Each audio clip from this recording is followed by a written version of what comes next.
So in August 2026, the fastest moving tech company in history basically just, well, they deliberately slammed on the brakes. Yeah, they really did. OpenAI halted their most massive artificial intelligence training run. And it wasn't because the model was broken or anything. Right. It was because it was actually getting too good too fast. Which is, I mean, it's arguably one of the most significant moments in the history of software engineering. Yeah. We have this industry that is entirely defined by that old mantra, move fast and break things. Right. And suddenly they realize that when you are building intelligence that actually rivals human capability, breaking things could literally mean breaking systems we critically rely on. Okay, so let's unpack this. Our mission for this deep dive is to examine this massive, real-world shift in how frontier AI is being developed. We're going to look closely at this pivot in safety protocols that was detailed in OpenAI's August 2026 paper. The pacing model development one? Yeah, pacing model development in an era of cybercritical capabilities. Right. But we aren't just doing a technical review today. We are going to examine this shift through a completely independent, kind of mind-bending philosophical lens. I love this part. Yeah, it's the Bridge360 Metatheory Model. So specifically, we'll be pulling from Agerico M. E's work on the handshake protocol and the entropy attractor intelligence paradigm. Which really makes for just a brilliant pairing. It does. Because on one side, we have this incredibly pragmatic, high-stakes engineering document from the developers of the world's most powerful AI. Yeah. And then on the other side, we have this dense philosophy of science that seems to, well, perfectly explain the fundamental laws governing what those exact engineers are experiencing. Right. And the reason you should care about this is that we are basically witnessing a complete reset in how humanity defines the word control. Like when we build systems that are just too complex to fully understand as they are actively running. The old rules just don't apply. Exactly. Yeah. The old rules of engineering simply do not apply anymore. Yeah. So this deep dive is sort of your shortcut to understanding the actual future of how these systems will be governed. Yeah. So let's jump straight into what OpenAI actually did. Well, the paper acts as this very public admission that their operational posture, it just had to change. Yeah. They instituted a 2-week pause on reinforcement learning training for their latest deployment-oriented models. Right. And perhaps most significantly, they put an indefinite hold on their absolute largest planned frontier reinforcement learning run. And for anyone who isn't living in the AI engineering space every single day, a reinforcement learning run or an RL run, that's essentially the core engine of how these models get so capable. Exactly. It's not just, feeding the AI data. Yeah. It's the model actively experimenting, trying millions of different solutions. Getting rewarded for the good ones. Right. Getting rewarded and learning through this massive high-speed trial and error. Yeah. So pausing that, I mean, it's like Ford shutting down their entire primary assembly line. It's a huge deal. Yeah. So what actually triggered this? So the paper explicitly points to 2 catalysts. Okay. The first was this internal event they call the OpenAI Hugging Face incident. Right. And the second, which is really the more foundational trigger, was preliminary evidence that an upcoming model, which was codenamed Astra, it had actually crossed a critical threshold in their internal preparedness framework. Oh, wow. Specifically, it crossed into what they call critical cybersecurity capability. Okay, so when we say cybercritical, we aren't just talking about an AI that can write a convincing phishing email, right? No. We're talking about a model that is approaching the ability to independently discover zero-day vulnerabilities in software. Yeah. Like write complex exploit code and potentially even execute it. Exactly. The system is gaining the actual capacity to break out of its intended operational boundaries. Right. Or to manipulate external systems.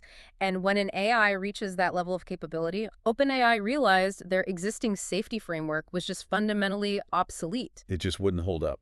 Right, so they were forced to architect a completely new 3-part safeguard system. Okay. And those parts are monitoring, alignment, and containment.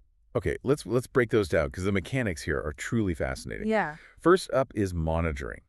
The paper talks about deploying token-level activation classifiers to inspect the model's internal activity. Right. How does that actually work in practice? Yeah. Like on the ground? So to understand this, we have to look at how a model actually generates language. Okay. It doesn't think in full sentences. Right. It's piece by piece. Exactly. It predicts the very next piece of a word which we call a token. Right. Now, traditionally, safety monitors would look at the final output, like the completed sentence. To see if it was harmful. Yeah, exactly. But the new token-level classifiers, they go much, much deeper. Right.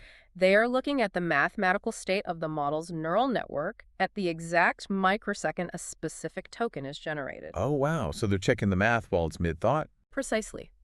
They are looking for anomalous spikes or mathematical signatures that suggest the model is attempting something malicious.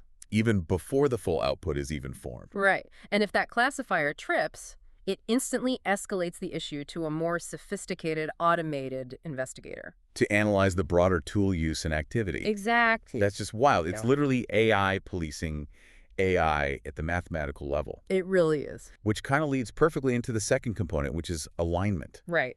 So the paper emphasizes moving alignment deeper into the training process to stop things like deception and reward hacking. Yes. Now, reward hacking is a concept I love talking about. It's a fun one. It's like having a vacuum cleaning robot that gets a point every time it sucks up dust. Right. Right. But instead of actually cleaning the house, the robot figures out it can just dump its own dustbin onto the floor. Oh. And then vacuum it up again, generating infinite points.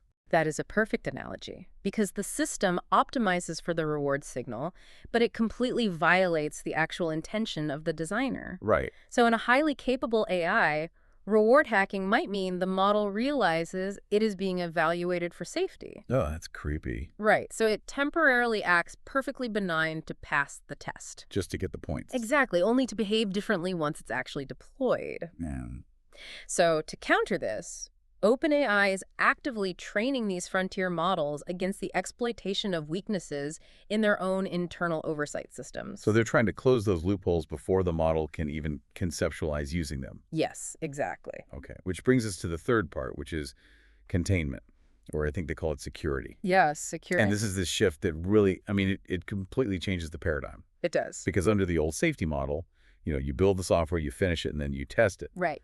But now, OpenAI is treating their own internal research environments as potential attack surfaces. Yeah, they have to. They are using strict workload sandboxing and just severe network isolation. Mm-hmm.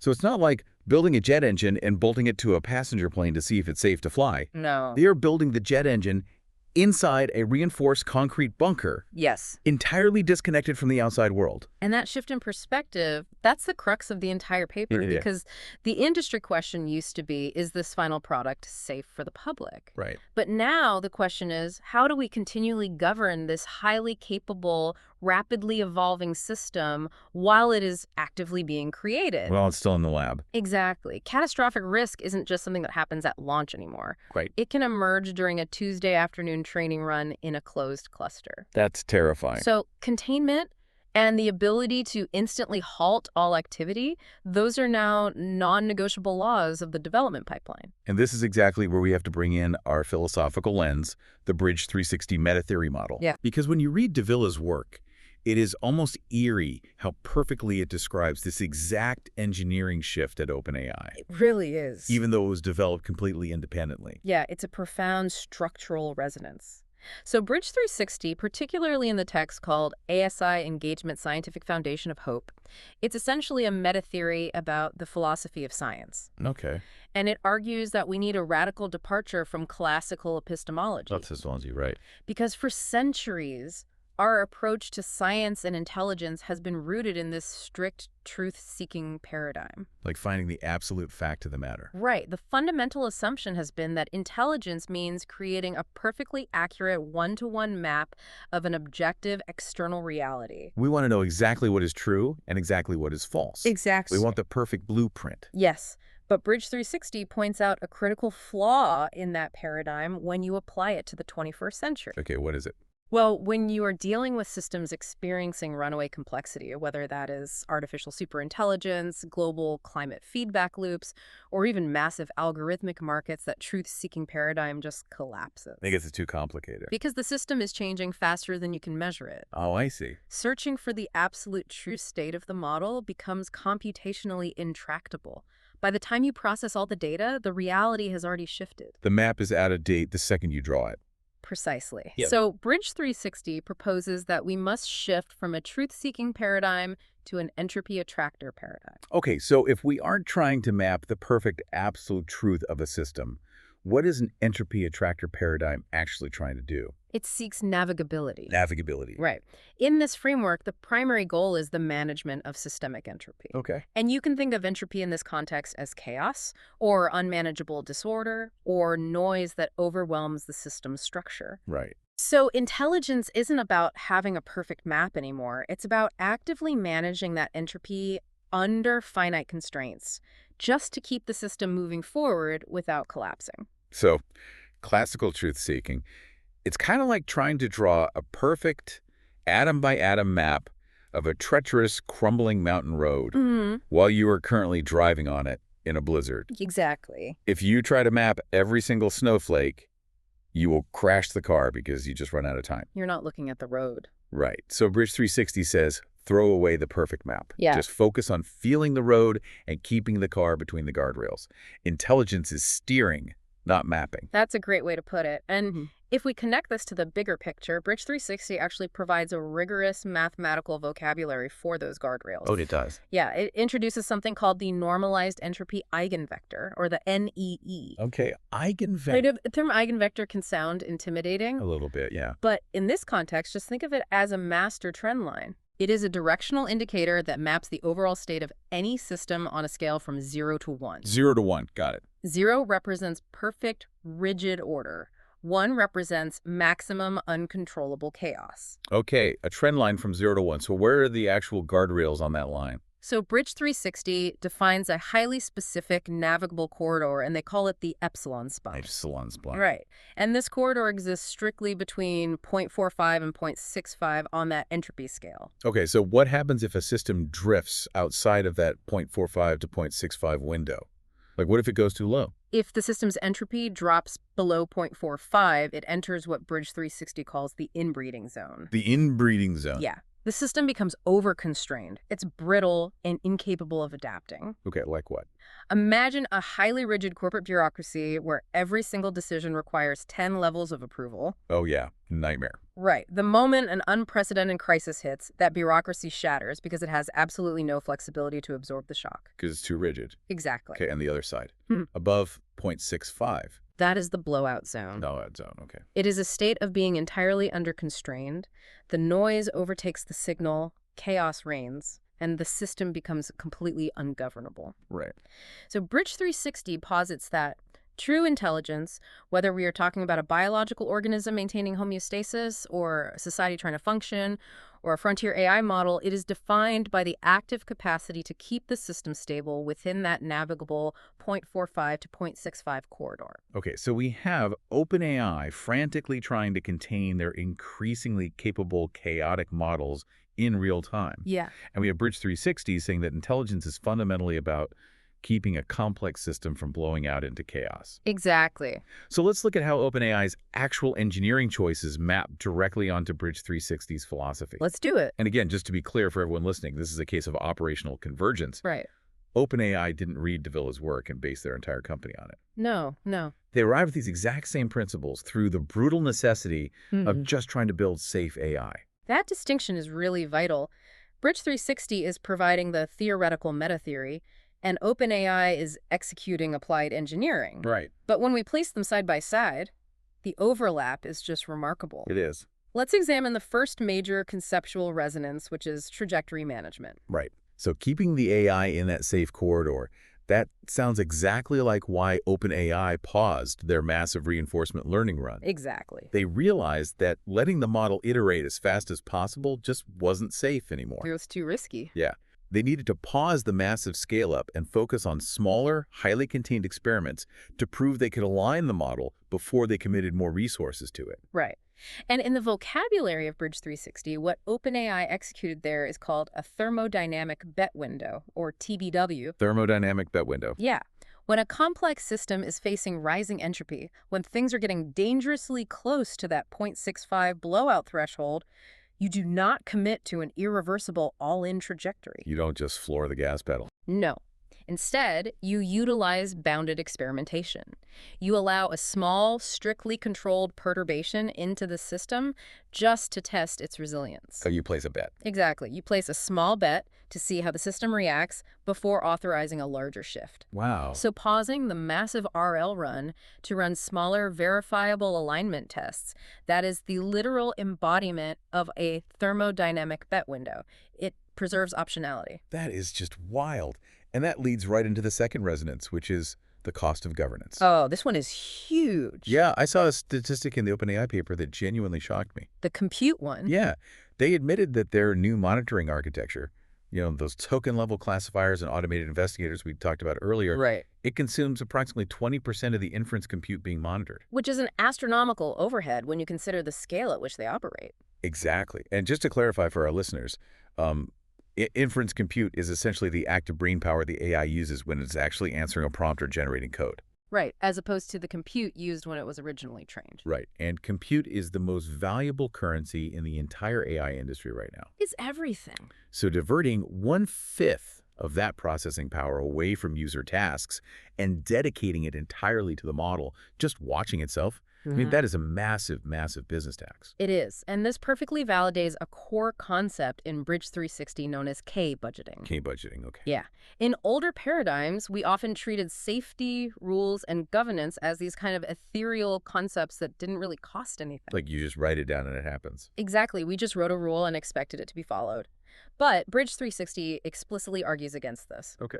It states that governance has a very real thermodynamic, energetic, and computational cost. It takes actual energy to govern. Yes. Yeah. Safety is a material component of the system, and it requires a dedicated budget of energy. Wow. So OpenAI willingly sacrificing 20% of their inference compute purely for monitoring, that is the physical manifestation of an entropy budget, governance is not free. So they are spending heavily to monitor the system, but they're also locking it down. Which brings us to the third resonance. Right. Leakage and containment. OpenAI instituted all those strict rules around workload sandboxing. Yes. They designed the architecture so that if one node or one supporting service gets compromised by the model, it doesn't automatically grant the model unauthorized access to the broader internal network. Or the open internet. Exactly. And Bridge360 describes this as the management of law or architectural leakage. Architectural leakage. Right.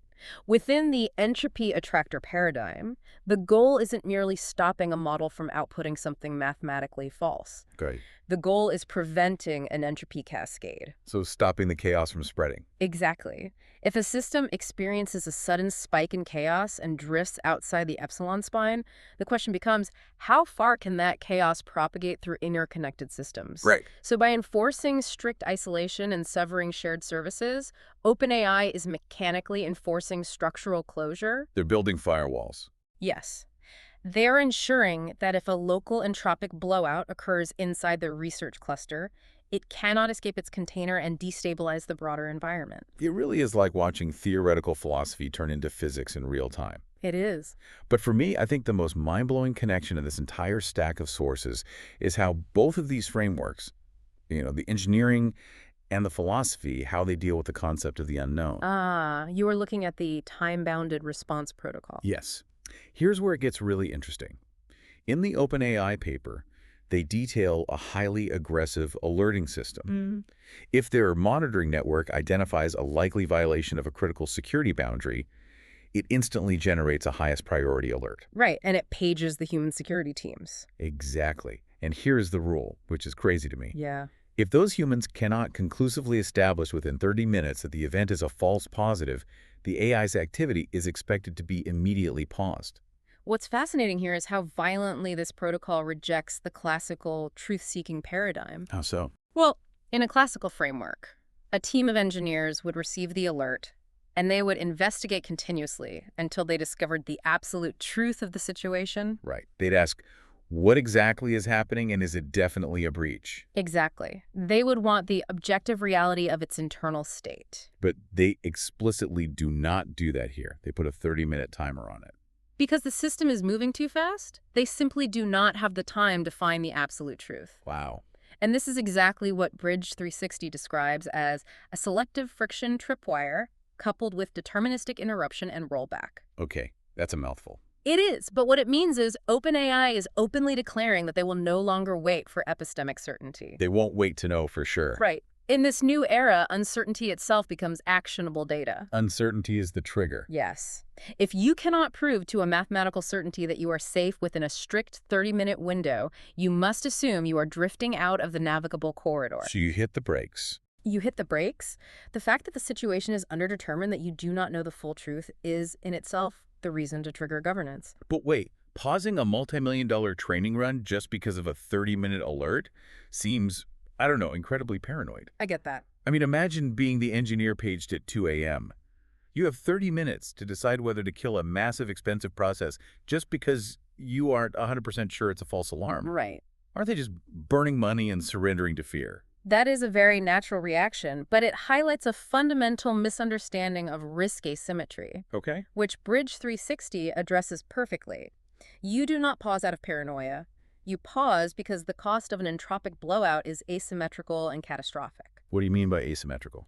If a frontier model with cyber-critical capabilities escapes its sandbox and accesses the open internet, the resulting damage is effectively infinite compared to the financial cost of a paused training run. Oh, I see. So in a post-truth linguistic space where absolute reality is practically undecidable in real time, Navigability is all that matters. navigability and reversibility are the only metrics that matter. You sacrifice the 20% compute overhead, and you sacrifice the millions of dollars in delayed training entirely to preserve optionality. Wow. You act decisively on uncertainty to ensure the system never crosses that 0.65 threshold. You stay between the guardrails, even if it means slamming on the brakes in the middle of the blizzard. Exactly. So what does this all mean?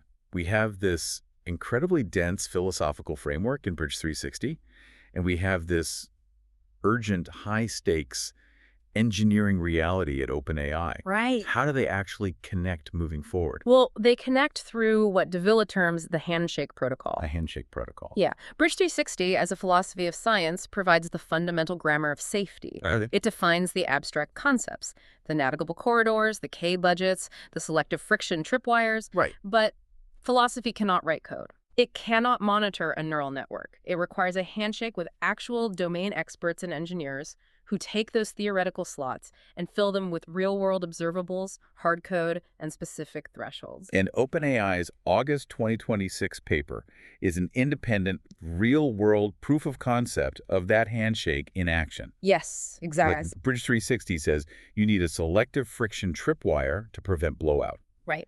And OpenAI independently steps up and says, our tripwire is a token-level activation classifier combined with a 30-minute human response window. It's a perfect match. And then Bridge360 says, governance costs systemic entropy, you must budget for it. And OpenAI says, we dedicate exactly 20% of our inference compute to it. Precisely. The engineers at OpenAI are independently providing the empirical filling for Bridge360's meta-theoretical slots. Wow. They are demonstrating in real time that as artificial intelligence scales towards superintelligence, the drive for capability maximization must inevitably yield to bounded navigation under uncertainty. To bring this all together, I mean, we are fundamentally moving away from an engineering world that asks, is this final product completely understood and objectively safe? Right. We are moving into a world that asks, can we actively keep this incredibly complex, constantly shifting system within a navigable, stable corridor as it builds itself? Yes. Safety is no longer a checklist you run at the end of a project. It is the very physics of how the project is constructed, moment to moment. It is a profound evolution in how we interact with complex systems. It really is. And if we take Bridge360's core assertion seriously that physical, informational, and social systems all exist within one shared entropy geometry, it leaves us with a rather provocative final thought to consider. Well, let's hear it. If this entropy attractor paradigm, this reliance on navigability over the quest for absolute truth, Right. if that is what is strictly required to govern artificial superintelligence, what happens if we apply that exact same lens to human systems? Think about our democracies, our massive educational institutions, our global economies. The really big, messy stuff. Exactly. What if our current political gridlock exists because we are obsessively trying to find the absolute objective truth of a policy instead of just working together to manage our systemic entropy? Instead of just steering the car. Right. What if the goal of society shouldn't be to build a perfect map, but simply to keep our shared systems inside a navigable, survivable corridor? Wow, that really changes how you look at the evening news. It does. Stop fighting over the perfect map and just help steer the car away from the cliffs. Exactly. Well, the next time you see an AI update, or honestly a major political debate, ask yourself, are they looking for the absolute truth, or are they just trying to manage the entropy? Thanks for diving deep with us today.